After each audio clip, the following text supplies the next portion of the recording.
Et bonjour tout le monde, c'est Azaï, on se retrouve pour une nouvelle vidéo. Aujourd'hui on va parler un petit peu d'une histoire qui m'est arrivée, qui est réelle, qui est arrivée à moi, à mon petit frère et mes parents pendant qu'on était en vacances. Alors il y a peut-être beaucoup de gens qui vont se dire oui, il y a Squeezie, fait des vidéos qui font un peu peur, c'est du mytho. Bah non mon pote, c'est un truc qui me suis vraiment arrivé. Et si tu regardes un petit peu plus loin sur la chaîne, c'est pas la première fois que je raconte des histoires qui se sont passées dans ma vie. Donc là du coup voilà, c'est juste une petite anecdote de plus qui s'est passée. Mais cette fois-ci c'est pas moi le petit diable. Donc une année avec mes parents, on était partis en vacances sur la côte d'Azur, à Mandelieu-dans-la-Poule, donc pas loin de Cannes, dans un hameau. Alors au début, franchement, sur le papier et même quand on est arrivé, c'était magnifique. Franchement, c'était vacances de rêve.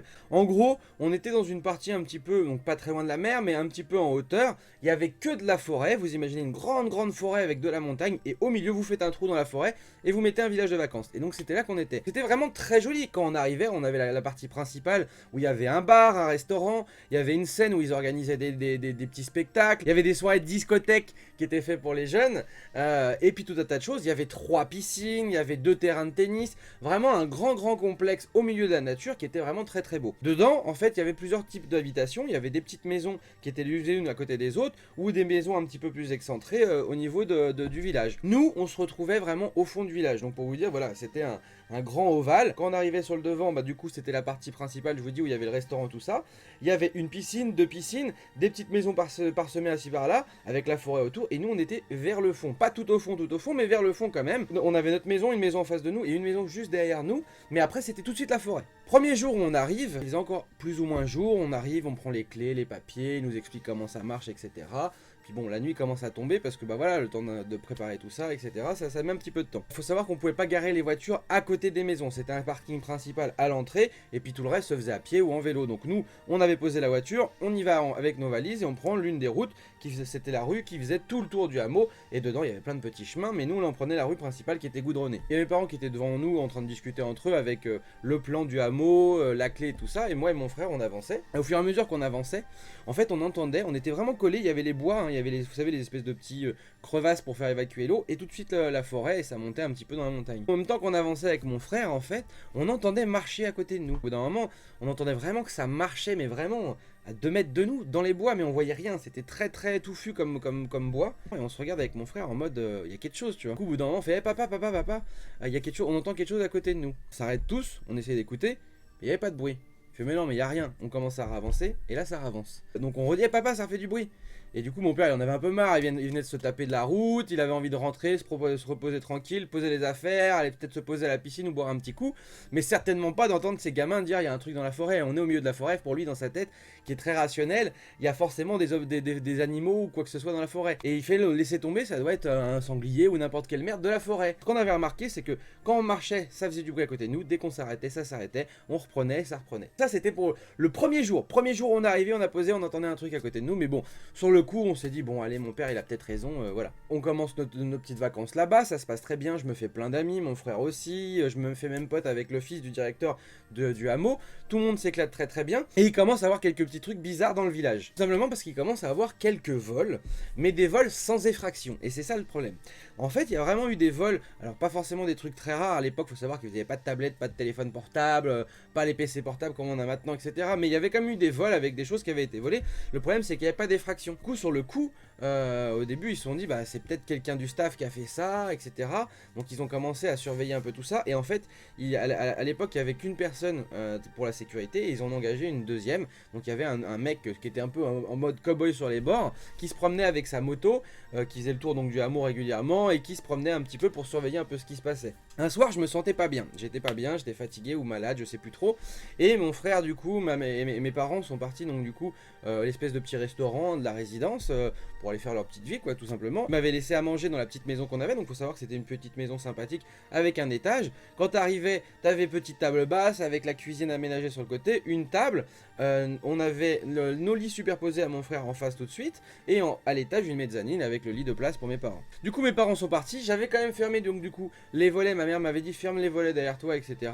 Pas en mode il peut se passer quelque chose, mais bon, tu laisses ton enfant à la maison, faut savoir que moi à cette époque là, je devais avoir quoi, peut-être 14 ans, mon petit frère il avait 10 ans, donc on était quand même jeune, hein, je veux dire, bon, on sait jamais ce qui peut se passer. J'avais fermé les volets au rez-de-chaussée, les volets d'être faites, tout était fermé, j'étais tranquille, en mode posé, j'étais sur ma Game Boy ou je sais plus sur quoi, mais en tout cas j'étais posé. Pendant un moment j'entends gratter au volet qui est derrière la porte principale, la porte vitrée. Donc au début moi je me suis dit bah ça doit être mon frère, tu vois, genre ils sont en train de rentrer, et c'est mon frère qui fait le con. Pour voir c'était qui, du coup, je monte à l'étage, je regarde par la fenêtre, et je vois qu'il n'y a personne. Bon, je dis, bah fuck, c'est de la merde, j'ai dû rêver, ou je sais pas, c'est un truc à frotter, on s'en fout, un chat, peu importe. Je continue à faire ma petite vie, je regardais la télé ou je jouais à la Game Boy, je sais plus. Et là, ça cogne au volet en bas. J'ouvre là donc la porte-fenêtre, mais sans ouvrir les volets, je fais, c'est bon, vous êtes rentrés? Et ça répond pas. Je fais, papa, maman? Et ça répond toujours pas. Et là, je commence à flipper. Pour vous dire que l'histoire elle est vraie, regardez ma peau. Rien que d'en parler, j'ai encore la chair de poule. Du coup, je fais quoi? Je dis waouh, truc de ouf et tout. Je prends mes petites affaires et je me dis, je monte à l'étage, je m'en bats les couilles. Il y avait un escalier pour monter. Je barricade un peu l'escalier avec de conneries, je sais plus, un truc pour étendre le linge. Je me fous dans le lit de mes parents en me disant, voilà, ici il n'y a rien qui m'arrivera. Si jamais il y a quelqu'un qui doit rentrer, il faut déjà péter les trucs en bas, etc. Et au moins je serai tranquille. Et ben non, tout simplement parce que quand j'étais posé, donc faut savoir que, donc, comme je vous dis, qu'il y avait l'étage avec le lit et une petite fenêtre. Et ben je vous garantis que ça a cogné à la petite fenêtre. Ça a cogné derrière le volet de la petite fenêtre. Sauf que c'était impossible que quelqu'un puisse monter. Il n'y avait rien autour. Il n'y avait aucune chose qui fait qu'il aurait pu monter, qu'une personne aurait pu monter sur quelque chose pour venir taper. Et en plus de ça, il fallait vraiment faire envie de faire chier le monde, de venir taper à une fenêtre en haut, en sachant que tu sais même pas s'il y a quelqu'un dedans ou quoi. Là, à ce moment-là, je me chie dessus, mais total toute la soirée. Je me fous sous la couette, j'attends que mes parents rentrent comme un ouf. Je faisais plus rien, j'attendais qu'une chose, c'était vivement qu'ils arrivent, vivement qu'ils arrivent, vivement qu'ils arrivent. Mes parents rentrent, direct, je leur saute dessus en leur expliquant, ouais, maman, papa, il s'est passé des trucs de fou. Ça a gratté au volet en bas, ça a cogné, je suis monté là-haut, ça a cogné à l'étage. C'est pas possible, c'est hanté, il se passe des trucs de fou ici, il faut qu'on parte, etc. Vu le prix des vacances sur la Côte d'Azur, vous imaginez qu'ils n'allaient pas dire ok, on se casse. Hein. Ils m'ont dit écoute, calme-toi, il se passe rien, t'inquiète pas. Le lendemain, je fais quoi? À peine réveillé, hop, je pars à la piscine de l'autre côté, donc à l'autre bout du village, vraiment, où il y a tout le monde qui est concentré, voir un peu mes potes, leur en parler, etc. On était une bande, on va dire, de 10-12 potes, tu vois. Il y en avait certains qui étaient de la région parisienne, d'autres qui étaient un peu partout. Du coup, je leur explique un peu tout ça, et il y en a dans le lot qui me disent qu'en effet, ils ont entendu des trucs chelous aussi. Il s'est passé un peu des trucs bizarres, un peu à droite à gauche. Et le truc, c'est que moi, dans le coup, quand on discutait de tout ça, on a l'un des gars de la sécu, donc je vous dis, celui qui avait été engagé, qui avait sa petite Harley là, qui faisait le tour du hameau le soir, qui nous avait entendu. Donc on lui avait expliqué, du coup, je lui avais expliqué le coup avec mon frère, qu'on entendait dans les bois, que ça a gratté, ceci, cela. Et lui, il a pris ça très au sérieux, par contre. Lui, il était là en mode, voilà, il se passe des trucs, on m'a engagé pour ça. Toutes les infos sont bonnes à prendre. Résultat, il nous dit, si ça vous dit ce soir, et si vos parents sont d'accord, vous allez faire genre vous promener, etc. Faire votre petite vie le soir, et on va voir, moi je vais surveiller un petit peu à distance ce qui se passe, voir si en effet il se passe des choses au niveau des bois, ou si on voit des choses, parce que c'est souvent le soir que ça se passait. Dans le lot, faut savoir que dans l'histoire, on avait un groupe de potes, et comme je l'ai dit, j'étais pote avec le fils du propriétaire. Et le fils du propriétaire était pote aussi avec des mecs de Cannes, qui étaient un petit peu wesh sur les bords, rugbyman, le genre de mec que t'as pas trop envie de faire chier, si vous voyez ce que je veux dire. Et donc du coup, ces mecs-là étaient super sympas, et ils traînaient avec nous, on faisait des trucs avec, piscine, tennis, on faisait tout le team, ils étaient avec nous. Et eux, forcément, ils se sont dit, quoi, il y a des mecs, il y a des trucs chelous qui se passent, moi je suis un bonhomme, moi qu'est-ce qui se passe, je viens avec vous. Le gars de la sécu nous avait dit, faites le tour de la grande boucle autour du hameau, vous marchez comme si rien n'était, vous faites comme si vous parliez tranquillement ensemble, vous marchez, vous faites le tour du hameau, et puis s'il y a du bruit, de toute façon, je serai pas très loin, et si ça va vraiment pas, vous hurlez, vous vous cachez, et moi j'arriverai toute vitesse. Bon, le plan du mec était un peu foiré, surtout qu'il arrivait avec sa Harley qui faisait un bruit monstrueux, mais bon, bref, on fait quand même le truc. Il y avait moi, j'avais un pote, une copine à moi, et deux mecs, que je vous dis, des cités de Cannes juste à côté, qui étaient en mode rugbyman, j'ai pas le temps. Et là, on marchait dans les broussailles de la forêt juste à côté, donc on marche tranquille et tout, on s'arrête. Quand on s'arrête, ça s'arrête. Quand on remarche, ça remarche. Et on savait pas trop. On entendait que ça craquait, que ça faisait du bruit, mais on pouvait pas déterminer si c'était des pas humains ou si c'était des pas d'animaux. On se rendait pas compte. On était jeunes en plus. Puis on n'est pas de sentinelle non plus. On pouvait pas déterminer s'ils étaient trois avec un qui boitait et tout le team, tu vois. Résultat, bon, on commence à remarcher tout ça. Et au bout d'un moment, t'as l'un des mecs qui était ultra balèze et qui commence à faire non mais moi je m'en bats les couilles, je vais pas me faire emmerder par un mec, qui c'est qui est là, moi je le défonce. Et là on entend un ching, comme quand on sortait une lame ou je sais pas trop quoi, mais ça fait vraiment un bruit de ouf. Et là tout le monde y compris, on s'est fait oh bâtard, on a commencé à cavaler et à crier du coup, et à aller se planquer derrière. On a sauté derrière un buisson d'une petite maisonnette, il y avait du linge étendu, il y avait des gens qui étaient là du coup, mais bon ils dormaient.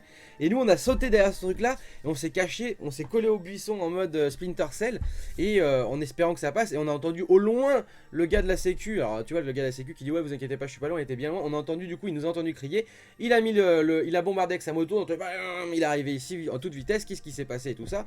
Sauf que comme on dit depuis le début, son plan était foireux. S'il y avait quelqu'un, il entend une grosse moto, il se barre, quoi. Donc on lui explique tout ça, il dit c'est pas normal, patati patata, c'est pas normal. Mais ça va pas plus loin que ça en fait, parce que du coup, on savait pas ce qu'il en était. Le gars de la sécu, détective privé en herbe, concrètement ça servait à rien ce qu'il faisait. Sauf que en fait, le lendemain, il y a eu un couple de personnes âgées qui s'est fait agresser, on va dire entre guillemets, tout simplement parce qu'il marchait tranquillement justement sur cette allée-là, dans le fond, c'est toujours dans le fond du hameau que ça se passait. Hein.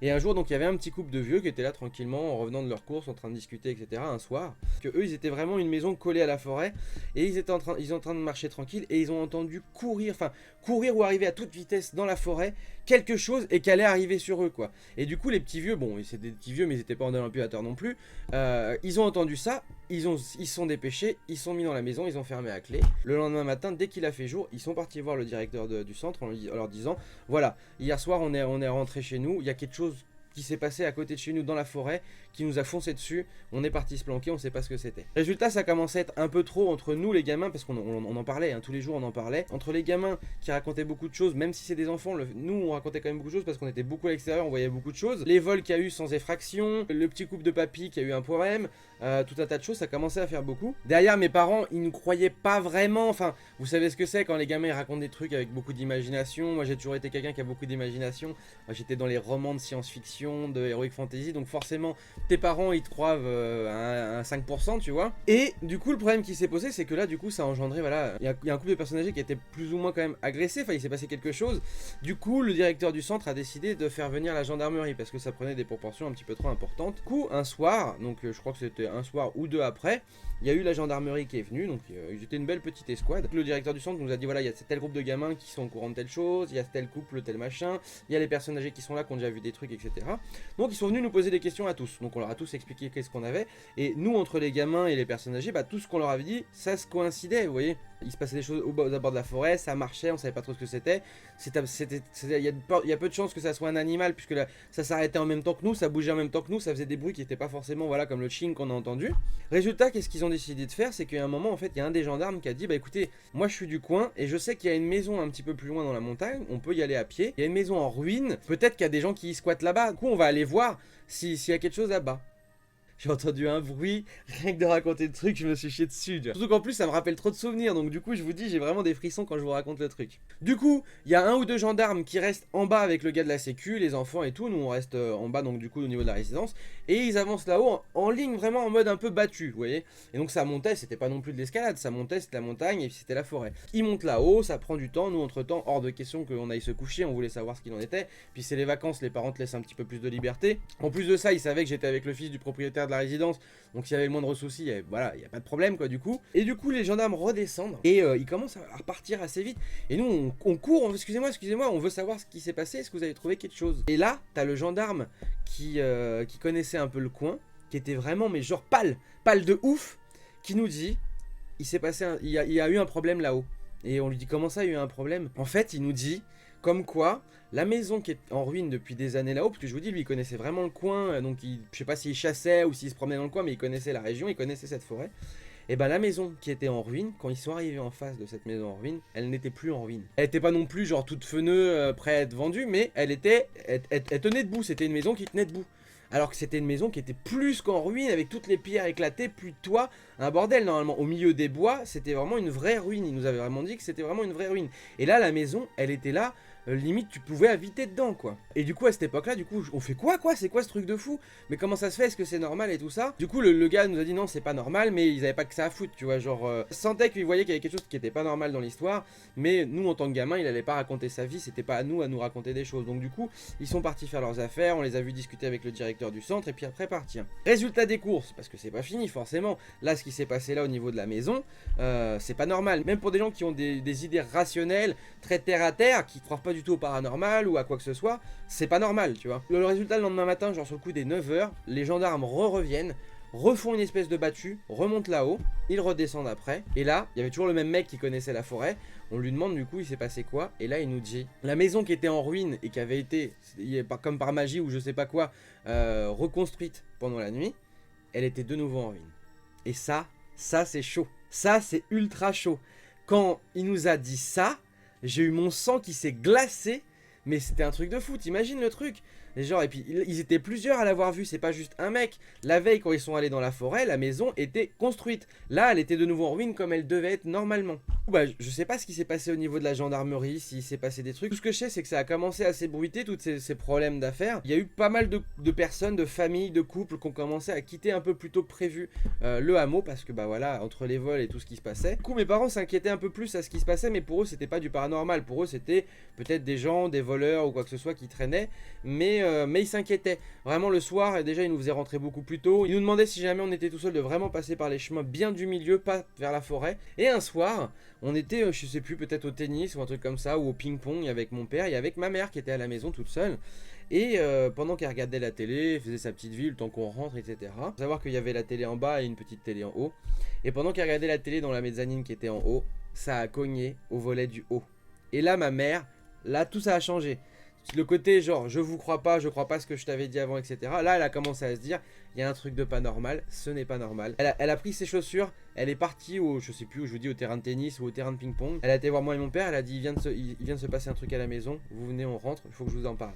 Donc on est rentré, elle nous a expliqué ça, elle a dit demain on part. Il nous restait quelques jours encore pendant les vacances, c'était pas encore fini, mais elle a dit, c'est fini, ce village-là, j'en peux plus, on part demain. Le soir même, on a commencé à préparer toutes nos affaires et tout ça. Le lendemain on est parti, donc forcément tous mes potes étaient tristes, ceux qui n'étaient pas encore partis, parce qu'il y en avait vraiment qui étaient partis plus tôt que prévu comme je vous avais dit. Le père de mon pote était très désolé de tout ce qui s'était passé, c'était pas sa faute, son village vacances était magnifique. Franchement c'est l'une des expériences franchement de ouf de vacances que j'ai eu, parce que ça fait vraiment un petit peu comme vous voyez comme dans Shining. Je sais pas si vous avez vu ce film là qui est juste magnifique avec Jack Nicholson, mais c'est un hôtel de rêve, vraiment un cadre magnifique qui peut tout de suite se transformer en quelque chose de très glauque, très flippant. Bah c'était la même chose, un cadre magnifique au milieu de la forêt sur la côte d'Azur, dans un coin tranquille avec de la piscine, des petites maisons et tout ça, et d'un coup ça se transforme en t'es dans une tenaille parce que t'es au milieu de la forêt, t'es pas au milieu de la ville. Quand il se passe quelque chose dans la ville, au pire tu sors de chez toi en courant, tu te barres, t'es au milieu de la circulation de la ville, il y a de la vie, on n'est pas dans un film d'horreur, il n'y a pas Freddy qui va arriver au milieu de la ville, la rue et qui va te planter, tu vois. Mais là on était vraiment pris en tenaille, c'est pour ça que ma mère elle a dit ça sert à rien, on va pas attendre qu'il se passe vraiment quelque chose, on se barre. C'était franchement des vacances vraiment très spéciales, à la fois très bonnes parce que le cadre était très beau et je me suis fait des super amis cette année là, mais à la fois ultra flippante. C'est l'une de mes vacances les plus flippantes que j'ai eues, il s'est passé vraiment beaucoup de choses. Et encore, là, ce que je vous ai raconté, c'est une infime partie de tout ce qui s'est passé, parce que tous les jours, il se passait des trucs, et je me rappelle pas forcément de tout, parce que comme je vous dis, hein, je devais avoir peut-être 14 ans à l'époque, et franchement, voilà, vacances de ouf, je m'en souviendrai toute ma vie, quoi. Donc voilà les petits potes, c'est une nouvelle anecdote, c'est pas du tout le même type de story time que j'avais pu vous faire, où je vous racontais un petit peu les méfaits de Azaï le petit diable, mais là voilà, vraiment, c'était une histoire que j'avais envie de partager avec vous, parce qu'elle est vraiment prenante, et elle est vraiment ouf. Donc du coup, dites-moi vous dans les commentaires si vous avez déjà eu des histoires un peu folles comme ça, si vous croyez un petit peu à tout ce qui est paranormal et tout. Moi je suis très sensible à tout ce qui est paranormal et autres. Donc dites-moi vous dans les commentaires si vous avez eu des expériences un peu fous comme ça, ou des expériences un petit peu flippantes. Lâchez un maximum de pouces si cette vidéo vous a plu, puis nous on se retrouve très bientôt que ce soit des lives ou des vidéos. Ciao ciao tout le monde.